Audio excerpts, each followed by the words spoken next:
ሀገራችን ኢትዮጵያ በአደባባይ ከሚከበሩ ሃይማኖታዊ በዓላት መካከል ጥምቀት አንዱ ነው። የጥምቀት ዋዜማ ደግሞ በእምነቱ ተከታዮች ዘንድ ከተራ የሚል ስያሜ ያለው ከተራ የግዕዝ ቃል ሲሆን ከተረ ከሚለው ቃል የመጣ ነው። ይህም ትርጉሙ ውሃ ገደበ የሚል ነው።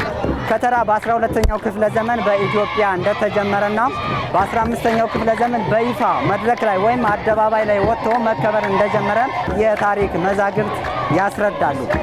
ይህ ዕለት የተለያዩ ቦታ ላይ የሚገኙ ታቦታት ከቦታቸው በመነሳት የጥምቀተ ባህሩ ላይ የሚሄዱበት ዕለትም ነው። በደማቁ የሚከበር ነው። አሁን የምንገኘው በሐዋሳ ቅዱስ ገብርኤል ቤተክርስቲያን ፊት ለፊት ላይ ሲሆን የእምነቱ ተከታዮች ባህሉን የሚገልጹ የተለያዩ ዝማሬዎችና የበዓል አልባሳትን በመልበስ እንደምታዩት ወደ ባህረ ጥምቀቱ በመሄድ ላይ ይገኛሉ።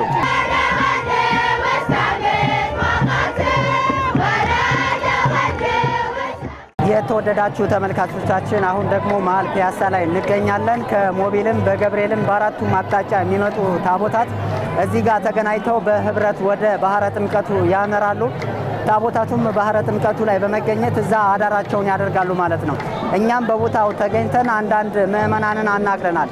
ምዕመናንም በዓሉ ምን ይመስላል፣ የከተራ ስነ ስርዓት ውስጥ እንዴት እየሄደ ነው ስንል ጠይቀናል። ሀሳባቸውን አጋርተውናል። በጣም ደስ ይላል። አሁን ከቅዱስ ገብርኤል የወጣ ነው። ከላይ ቅዱስ ሚካኤል መጥቷል።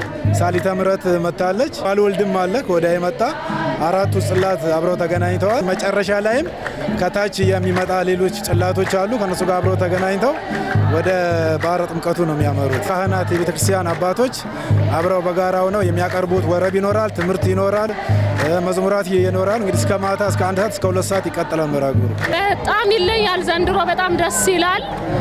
በጣም በብዙ ምክንያቶች ደስታችንን ልንገልጽ እንችላለን። የመጀመሪያው ሁለቱ ሲኖዶስ አንድ ላይ ሆነው በዓሉን ማክበሩ ነው። የሀገራችን ደግሞ የአንድነት ስሜት እየተሰበከ መኖሩ፣ በዚህ ላይ ደግሞ የኢትዮጵያ ኦርቶዶክስ ተዋሕዶ ቤተክርስቲያን እስካሁንም በነበረው አካሄድ ሃይማኖታችን ፍቅርን የምትሰብክ አንድነትን የምትሰብክ መተባበርንና ተባብሮ መኖርን የምታስተምር ቤተክርስቲያን ናት። ለዚህ ይህንን አንድነትን በምንሰብክበት ዘመን መንግስትም የኛ አጋር ሆኖ መንግስት ሃይማኖት ሰፖርት አድርጎ አንድነትን መስበክ የጀመረበት በዓል ነው። ስለዚህ ይህ በዓል ከሌላው በዓል ለየት ብሎ ዘንድሮ ይታያል ማለት ነው። ምናልባት አሁን ከተማችን ላይ በተፈጠረው ወቅታዊ ችግር ምናልባት ከዛ ጋር ተያይዞ ህዝቡ ስጋት ነበረው።